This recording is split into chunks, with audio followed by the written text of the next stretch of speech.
ሰላም ጤና ይስጥልን እንዴት አላችሁ ውድ ተመልካቾቻችን ፋና ሚዲያ ኮርፖሬሽን ፋና ቴሌቪዥንን ነው እየተከታተላችሁ የምትገኙት ሳምንታዊ የውሃችን መሰናዶ ተጀምሯል በዛሬ ሳምንታዊ የውሃችን መሰናዶ እንግዲህ የተለያዩ ጉዳዮችን ወደ ተለያዩ ቦታዎች እየሄድን ወደ እናንተ አናስመለክትም ይልቁንም አንድ ቦታ ላይ አረፍ ብለን ስለ አንድ ትልቅ ጉዳይ ያነሳን ቆይታ የምናደርግ ነው የሚሆነው ማለት ነው ይህም እንግዲህ ባለፉት 8 ዓመታት በለውጡ መንግስት ልዩ ትኩረት ተሰጥቷቸው ሲተገበሩ ከነበሩ ዘርፎች መካከል አንደኛው ስለሆነው ስለ ውሃና ኢነርጂ ዘርፍ ዛሬ በስፋት ያነሳን ቆይታ የምናደርግ ነው የሚሆነው በተለይም በመደመር ሐሳቤ በለውጡ ዓመታት ምን ተሰሩ ጉዞ እንዴት ነበር ምን አይነት ስኬቶች ተገኙ ምንስ ጉድለቶች ነበሩ ቀጣይስ ምን ሊሰሩ ታሰቡ በሚሉ ጉዳዮች ላይ ዛሬ እንግዲህ በስፋት ውይይቶችን ያደረግን ከናንተ ጋር ቆይታ እናደርጋለን እናንተም እስከ ፕሮግራማችን ፍጻሜ እየተከታተላችሁን ቆይታ እንድታደርጉ እንጋብዛለን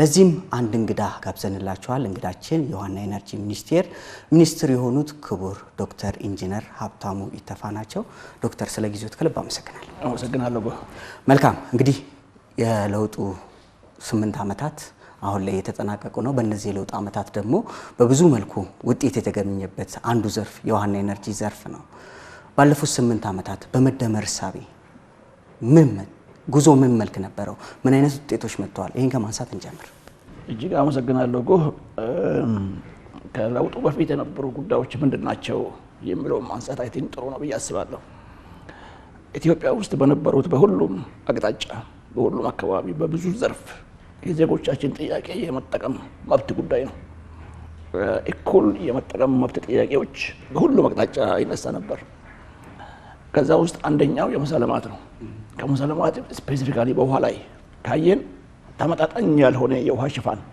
የነበረበት አንዱ ክልል ትንሽ ከፍ ብሎ አንዱ ክልል በጣም ወርዶ አንድ ሀገር የማንመስል ኢቭን በክልል ደግሞ ከዞን እስከ ዞን ከከተማ የሚለያይ የውሃ ሽፋን የነበረበት ጊዜ ነበር ሁለተኛው በኢነርጂ አኳያ ነው አንዳንድ አካባቢ ዘሆል ጨለማ ሆኖ ሰዎች መብራት የማያገኙባቸው አንዳንዱ ደግሞ የተሻለ የነበረበት ወቅት ነበር ይሄንን ዜጎቻችን በወቅቱ ሲያነሷቸው የነበሩ ትልቁ ጥያቄ ከማንንም ጋር ወይም ከማንንም ብሄር ወይም ከማንንም ጋር ጥላቻ ኖሯቸው ሳይሆን ኢትዮጵያን በጋራ ማቋቋም ነው እቺ ሀገር የጋራ ናት ኢትዮጵያ የጋራችን ናት ስለዚህ እኩል ተቋዳሽ መሆን አለብን የሚል እንድምታ ከጀርባ አለው በብዙ መንገድ ቢታይ በመንገድም በውሃም በፖለቲካውም ዘርፍም በማህበራዊ ጉዳዮችም በሙሉ ከደመርካቸው የተጠቃሚነት ጉዳይ ነበር አንፌርነስ የነበረበት ጊዜ ነበር ማለት ነው ይሄ ነው እንግዲህ ለውጡን የወለደው ለውጡ ከመጣ በኋላ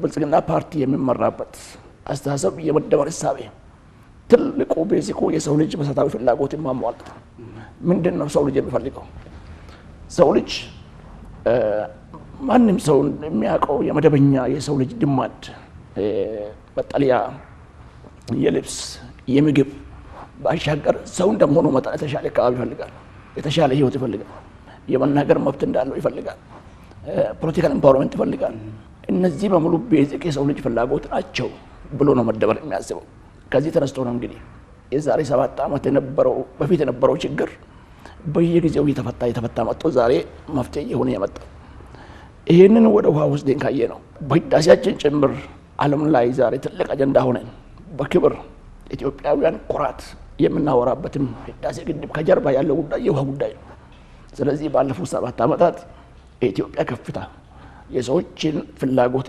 ጭምር ለመመለስ ተገደበት መንገድ ውሃ መሰረት አድርጎ የተመጣበት ነው ይሄን ካልኩ በኋላ ምን መጣ ባለፉት 7 ዓመት ካልከኝ በመጠጥ ውሃ ወስደን ካየን ከ7 ዓመት በፊት አንዳንድ ክልል ከ40% በታች ሽፋን ነበራቸው አንዳንዶቹ እስከ 65-70 ደርሰዋል እዛኔ በነበረው በጣም ትልቅ ጋፕ ነው ይሄ 38% እና 7% መካከል ያለው ኦልሞስት ደብል 38% ውሃ ሽፋን ነበረው ክልል የኢትዮጵያ ክልል ነው ወደ 70 የተጠጋው ኢትዮጵያ ክልል ነው አንፌርነስ ሁለተኛው በመብራትም እንደዛው በፓወር በመብራት አቅርቦት ጉዳይ በሳይቴሽን እንደዛው ባለፉት 7 ዓመት እንግዲህ ትልቁ ስራ የተሰራው ይሄንን ትልቅ ጋፕ 38 እና 60 መሃል የነበረውን ጋፕ እያጠበም ሽፋኑን ደግሞ ከፍ የማድረግ ስራዎች ላይ ነው ተሰራው ትልቁ ስራ በውሃ ዘርፍ ማለት ነው ይሄ ሲሰራ ከፍተኛ የመንግስት ኮሚቴ ምን ታይቶበታል በሁለት መንገድ ነው።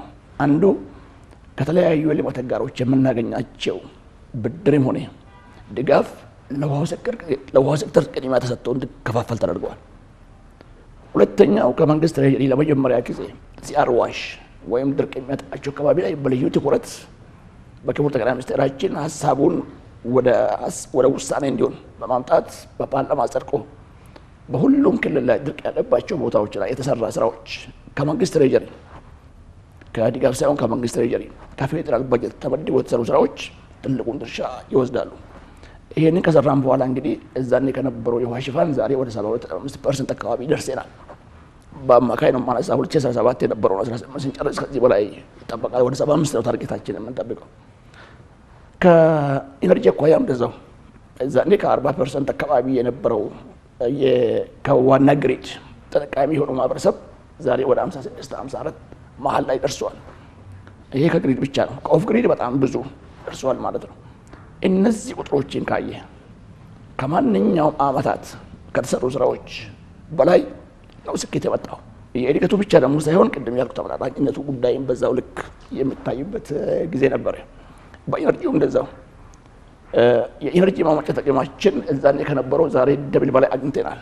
ህዳሴ ከገባ በኋላ ወደ 10,000 ሜጋዋት የምጠጋ የማመንጨት አቅም ኢትዮጵያ ፈጥራለች። እዛን ጊዜ የነበረው ከ4,000 አይበልጥም።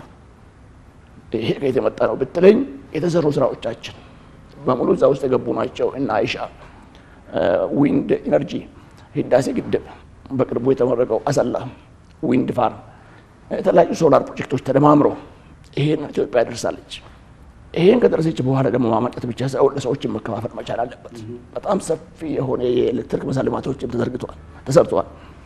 ከዚህ ውጭ የሆኑ ኢትዮጵያውያን ደግሞ ማግኘት የሚችሉበት ኦፍ ግሪድ ቴክኖሎጂ በተለይ በሶላር ከዋና መስመር ወጣ ያሉና ራቅ ያሉ ቦታ ያሉት ማህበረሰቦቻችን እዚህ ልማት ተቋዳሽ መሆን አለባቸው ብለን በሰፊው ስንሰራባቸው የነበሩ ስራዎች ባለፉት 7 ዓመት ያመጡ ናቸው ማለት ነው።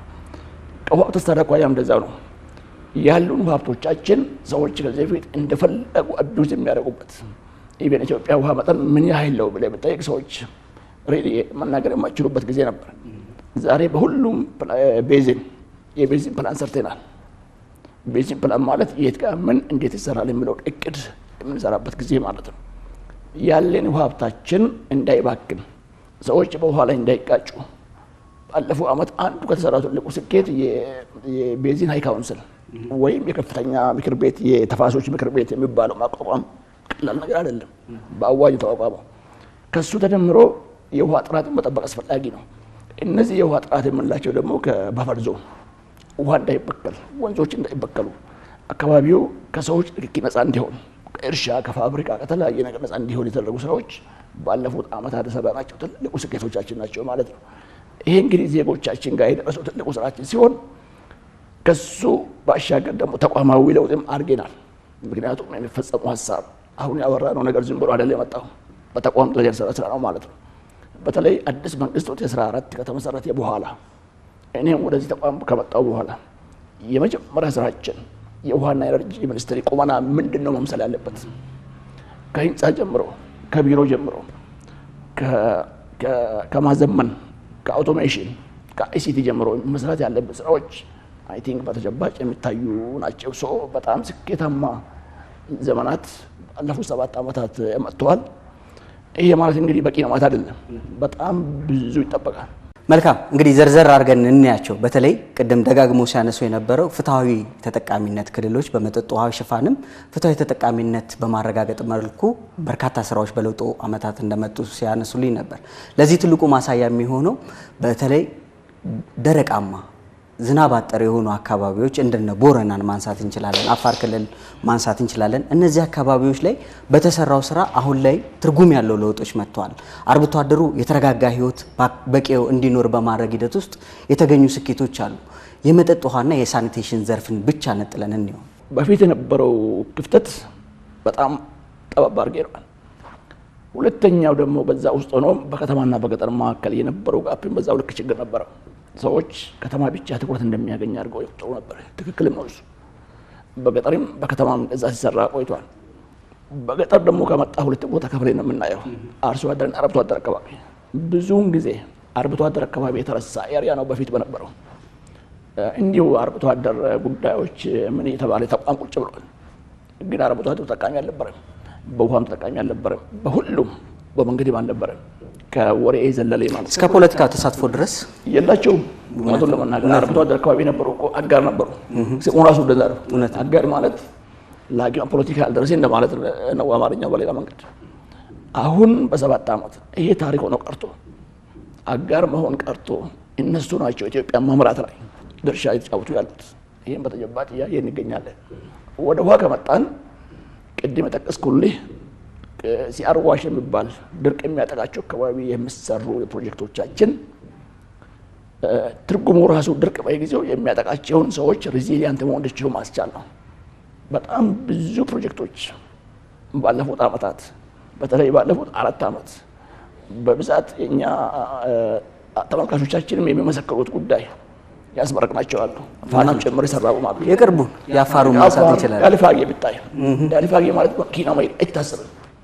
በጣም ሰፊ ህዝብ ያለበት ቦታው እንዴት እንደሚያምር ከፍተኛ ኢኮኖሚ ጠቀሜታ ያላቸው ስራዎች እዛ አካባቢ መስራት የተቻለ ግን ውሃ በመለወሩ ችግር ነበር ማለት ነው። የተሰራው በዚህ ጊዜ ነው። ቦረና ላይ፣ ሶማሌ ክልል ላይ፣ አማራ ክልል እንደዛው ሄደን ማስመረቅ አንችልም። ደቡብ ላይ በጣም ብዙ፣ በማዕከላዊ ኢትዮጵያ በጣም ብዙ፣ ገምቤላ፣ ቤኒሻንጉል ሁሉም በድርሻው በፊት የነበረውን ኢፍትሃዊ የሆነ ጉዳይ ለማስተካከል ሲሰራጭ ድርሻቸውን አግኝተዋል ማለት ነው። አርብቶ አደር ብለን የምናስባቸው ሰዎች ለኢትዮጵያ በጣም ወሳኝ ናቸው። ዝም ብለን ወሳኝ ናቸው ብቻ ደግሞ ተጠቃሚ መሆን አለባቸው ብለን ስራዎች ተሰርተዋል። በተሰሩ ስራዎች ነው ባለፉት ዓመታት ሲያጋጥመን የነበረውን ችግር በፊት እንደነበረው መስማት ያልቻልነው እንጂ ችግሮች ይቋሉ። ቦረና እና ሶማሌ ክልል ድሮ ድርቅ በየዓመቱ ድርቅ መጣ እንተጋገዝ እርዳታ የተባለ በየሚዲያ ዓለም አቀፍ ጭምር ይጮህ ነበር። ባለፉት ዓመታት ኢትዮጵያ ውስጥ ድርቅ በመጠኑ ዝቅ ብል ፓተርኖቹ ይታዩ ነበር። ነገር ግን መቋቋም የሚችል ማህበረሰብ ተጠርተናል። ሬዚሊያንስ ተፈጥሯል ማለት ነው። ምን አድርገን በአቅራቢያቸው የውሃ ምንጮች እንዲኖሩ በማድረግ አሁን ለምሳሌ ቦረና ላይ ወስደህ የፊና የሚባል ፕሮጀክት ትንሽ ግድቦች ክልሉ ብሰራ በጣም ትልቅ ለውጥ ያመጣ ነው። ቦረና ህዝብ እንደ ድሮ ድርቅ የሚታወቅበት ጊዜ አይደለም። ዛሬ ከፍተኛ ስንዴ ምርት የሚወጣበት አካባቢ ሆነዋል። አርብቶ አደር ነበር፣ አሁን አርሶ አደር መሆን ጀምሯል። ለሌላው መኖ እየደገፈ ነው ያለው። እውነቱን ለመናገር መኖ እየደገፈ ነው ያለው። አፋር ብትሄድ የተንዳሆ ግድብ ተሰርቶ መስኖ ዝም ብሎ ቁጭ ብሎ ነበር ለብዙ ዓመታት። ከዱብቲ አካባቢ ብታይ በጣም ሰፊ የሆነ የመኖ ማሳ ተዘጋጅቷል። ከዚያም ተጠቅመው ይሸጣሉ፣ ሌላ ቦታ ይልካሉ። ከየት የመጣ ነው? ያለውን ሀብታችን መጠቀም መቻል። ድርቅ የሚያጠቃቸው ቦታዎች ናቸው።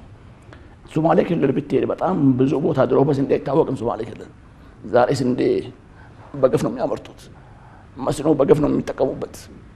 ለምንድን ነው? ውሃን መጠቀም ትልቁ የኢትዮጵያን ኢኮኖሚ ይዞ መንቀሳቀስ ይችላል የሚለው አስተሳሰብ በተጨባጭ የታየባቸው ክልሎቻችን ናቸው እነዚህ ማለት ነው። የመጠጥ ውሃ ስታዘጋጅ ለሰው ብቻ አይደለም፣ ለከብቶች ጭምር ይዘጋጃል፣ ለግመሎች ይዘጋጃል፣ ለፍየሎች እናዘጋጃለን። በጥናቱ ውስጥ ዲዛይን አለው፣ ስታንዳርድ አለው። ስንት ፍየሎች፣ ስንት ግመሎች፣ ስንት ላሞች አሉ የሚለው በሙሉ ተካቶ ነው እንግዲህ ፕሮጀክቶቻችን እየሰራን ያለን። ለዚህም እነ ቦረና እነ ሶማሌና አፋር ክልል ያው ምስክሮች ናቸው ማለት ነው። ሌላው በትልቁ የሚነሳው እንግዲህ ሰው ተኮር የሆነ ሌላኛው ተግባር በሳኒቴሽን ዘርፉ የመጣው ውጤት ይመስለኛል። በክቡር ጠቅላይ ሚኒስትር አብይ አህመድ አነሳሽነት የተጀመሩ የከተሞች የኮሪደር ስራዎች ዛሬ አዲስ አበባን እንግዲህ እየተባለች እንዳለችው የአፍሪካ ዱባይ አድርጓታል። ከተሞቻችን ወደ 70 የሚጠጉ ከተሞቻችን ተግባራዊ አድርጎታል። ይሄ ደግሞ በአንድም በሌላ መንገድ የሳኒቴሽን ስራውን አግዞታል። ውሃና ኤነርጂም ደግሞ በተለይ የዘመነ የፍሳሽ ማስወገጃ ስርዓቶችንም በመዘርጋት ሂደት ውስጥ በርካታ ስራዎች መጥተዋል እና እንደ አጠቃላይ የሳኒቴሽን ዘርፉንም እናንሳው። እንግዲህ እንዳልከው ነው ዝም ብሎ ሰው ስለበላ ስለጠጣ ስለበራለት ብቻ ደግሞ ሰው ጽዱ አካባቢ ይፈልጋል። ምክንያቱም ኤንቫይሮንመንት ንጹህ ካልሆነ ኑሮ የምትለው ነገር አይደለም፣ የተሟላ አይሆንም ማለት ነው። ከሱ በመነሳት ነው እንግዲህ ክቡር ጠቅላይ ሚኒስትራችን ጽዱ ኢትዮጵያ የሚለውን እሳቤ በሁሉም ከተሞቻችን በሁሉም ኢትዮጵያ ገጠር ሳምፕል ወረዳዎች ተወስዶ ተግባራዊ ሲደረጉ እንዴት አድርገን ነው ማስዋብ የምንችለው የሚለው በትልቁ ትልቅ ቢግ ፑሽ ነው ተነስቷል ማለት ነው። ይሄን የሚደግፍ በእኛ ተቋም ትልቅ ስራዎች አሉ የሚሰሩት። ወደ 23 ከተሞች አሉ ኢትዮጵያ ውስጥ በዚህ ፕሮጀክት የታቀፉ ትልቅ የምንላቸው ኢትዮጵያ ከተሞች በሙሉ ተጠቃሚ ናቸው። አዲስ አበባ ላይ ብታይ ባህር ዳር፣ አዋሳ፣ መቀሌ፣ ደሴ፣ አዋሳ፣ ሻሸመኔ፣ አርባ ምንጭ፣ ወላይታ ሶዶ፣ አሶሳ፣ ገምቤል እነዚህ በጣም ብዙ ጅግጅጋ፣ ደጋ፣ ነቀምቴ፣ ጅማ የምንላቸው ከተሞቻችን ብዙ ሰው የሚኖርበት ለተለያየ ልማት ደግሞ ሴንተር የሆኑ ከተሞቻችን ውብ መሆን አለባቸው። እነዚህ ውብ እንዳይሆኑ ከሚያደርጋቸው አንዱ የፍሳሽ አወጋገዳቸውን ዝም ብሎ ስለሚበትኑ ነው። ሰዎች ከቤታቸው የሚወጣው ፍሳሽ በየቦታው ወደ ወንዝ እየለቀቁ አካባቢውን ሲበክሉ ቆይተዋል። ይሄንን ለመቅረፍ ነው በእነዚህ ከተሞች ባልኩና ሌሎችም ያልጠቀስኳቸውን ጨምሮ ፌካል ስላጅ ትሪትመንት የሚባል ፕሮጀክት የጀመርናቸው። አንዳንዱ ወደ ማለቅ ደርሷል፣ 90% ደርሷል። አንዳንዱ በጅምር ላይ ይገኛል። ይሄ ከተማን ከማስዋብ ትልቅ ድርሻ አለው። በየቤቱ የሚወጣው ፍሳሽ ሰዎች በየቦታው እየደፉ አካባቢውን ከሚያቆሽሹ ወደዛ ቦታ ወስደው ትሪት ተደርገው ከዛ ንጹህ ውሃ ወጥቶ ከዛ የሚወጣው ሪሲጁ ደግሞ ለመዳበሪያነት ጭምር እንዲያገለግል ተደርጎ ይሰራ ይገኛል ማለት ነው። ይሄም የራሱ ድርሻ አለው። እዛን ጊዜ የነበረ ሽፋኑ በጣም ትንሽ ነበር። ዛሬ ወደ 26-27 ደርሰናል እንደ ሀገር አሉ። ይሄንን በዛ ይተጋገፍን መሄድ እንችላለን። ሌላው ከዚህ ጋር ተያይዞ የገጠር ኮሪደር ልማት የሚባል የክቡር ጠቅላይ ሚኒስትራችን ሀሳብ አንድ ገጠር እንደ ሳምፕል ተወስዶ ሁሉም መሰለማት ተሟላበት ቦታ መስራት ላይ ትልቅ ድርሻም ታይቷል። በተለይ ባዮጋዝ በኢትዮጵያ ገጠር አካባቢዎች ሰዎች ከብቶች አሏቸው። ከብቶቻቸውና ሰዎች አብረው ያድራሉ። ይሄ ከሚሆን የቤቱ ዲዛይን ለየት ብሎ ከብቶቹ ለብቻቸው ሰው ለብቻው ቢሆን ከከብቶች የምናገኛቸው ይበት ደግሞ ለባዮጋዝ ምርት እንዲሆን ገጠር ያለ ሰው በቀላሉ ማብሰያ ያገኛል። ያ ከማብሰያ ደግሞ የሚተርፈው ስለሪ ለመዳበሪያነት ይጠቀሙበታል። ይሄንን በሁሉም ኢትዮጵያ ክልል በሳምፕል ተጀምሯል ማለት ነው። በከተማም በገጠርም ውብ ኢትዮጵያ መፍጠር ተጀምሯል። ትልቅ ስኬት ነው ብለን እናስባለን። ከዚህ አኳያ ነው እንግዲህ ሳኒቴሽን መሰረተ ልማት የራሱ ድርሻም አለው። ሌላው እንግዲህ የዚህ ትውልድ አድዋ የሆነው ታላቁ የህዳሴ ግድባችንን ጨምሮ በታዳሽ ኃይል ልማቱ እንደ ሀገር በርካታ ስኬቶች አምጥተን እንግዲህ በቅርቡ የአፍሪካ የመሪዎች ጉባኤም ላይ ትልቅ ተሞክሮ በማግኘታችን ተሞክሯችንም ለአፍሪካ ሀገራት ተደራሽ አድርገናል። ኮፕ 2030 የዚህ ውጤት ነውና ኢነርጂው ዘርፍ ላይ ምንድነው ያመጣ ነው? 5.15 ጊጋዋት ወይም 5150 ሜጋዋት ኃይል ማመንጨት የቻለው ህዳሴ ግድባችን ትልቅ የጌም ቼንጀር ሆኗል። ያን ጌም ቼንጀር የሆነውን ዓለም በሁለት መንገድ አይቶናል። በጣም ውስን የምትላቸው የኢትዮጵያ ተረጋጋጭ ጠላቶች ኢትዮጵያን ልማት የማይፈልጉ ኢትዮጵያ ደሃ ሆና ተቆራቁዛ እንድትቀጥል የኛ እናት እህቶችና ልጆቻችን ለዘላለም ለነሱ ቤት ገረድ ሆነው እንዲቀጥሉ የሚፈልጉ ሰዎች አመማቸው። ስለዚህ ጉዳይ እውነት ብቻ ሀገር ምን ልታረግ ፈልጋ ነው የሚል ፈጥሮባቸዋል። በየቦታው መርዝ ይረጫሉ በኢትዮጵያ ላይ ባገኙት አጋጣሚ። ነገር ግን በጣም ብዙ ህዝብ በፍትሃዊነት የሚያምን መንግስታት ኢትዮጵያን ስራ በስኬት እያዩት ነው ያሉት። በተለይ አፍሪካ ወንድሞቻችን ህዳሴ ግድብ የአፍሪካ ፕሮጀክት ነው። አድዋ ላይ ያስመሰከርነው የኢትዮጵያ አንድነትና በጋራ ቆሞ የባርነትን ሀሳብ የሰበርንበትን አስተሳሰብ ኢትዮጵያውያን በጋራ ቆሞ በራሳቸው ወጪ ብቻ በላብ በደም በሁሉም ሆኖ በእንባም ጭምር ህዳሴ ግድብ መገንባታችን አርአያ መሆን ችለናል። ከዚህ ባሻገር በሌላ ዓለም ያሉ ኢትዮጵያን አስተሳሰብ የሚደግፉ ኢትዮጵያን ልማት በቀናነት የሚያዩ ወገኖችም ይሄን ጉዳይ አፕሪሼት አድርጎታል ማለት ነው። እነዚህ ደግሞ ዝም ብለን እንደዚህ የምናወራ ሳይሆን ባለፉት 2 ዓመታት አዲስ አበባ ላይ የተደረጉ ዓለም አቀፍ ኩነቶች በሙሉ ምስክር ናቸው። ሰዎች ሲመጡ ይገረማሉ። ኢትዮጵያን ኢነርጂ አዲስ አበባ እንደዚህ ቆንጆ ሆና ሲያዩት ማታ እንደዚህ የምታምር አንተ ቀደም እንዳልክ የአፍሪካ ዱባይ ናት ስትባል ህንፃውና መንገዱ ብቻ አይደለም ያሳመረው፣ መብራቱ ትልቅ ድርሻ አለው። ያ መብራት ህዳሴ ነው ወደዚህ ያመጣው ማለት ነው። ህዳሴ በትልቁ በዛ ልክ ተጠቅመን ከተሞቻችን አሳምረን ኢትዮጵያን ገጽታ ገንብተን ዓለም ኢትዮጵያ ለካ እንደዚህ ናት የሚለው ከመሰከሩ በኋላ ነው በቀጣይ ኮፕ ኢትዮጵያ ታዘጋጅ የሚልም በመተማመን ወደ ኢትዮጵያ የመጣ ማለት ነው። በህዳሴ ላይ የተሰራው በኢነርጂ ላይ የተሰራ ነው። ታዳሽ ኃይል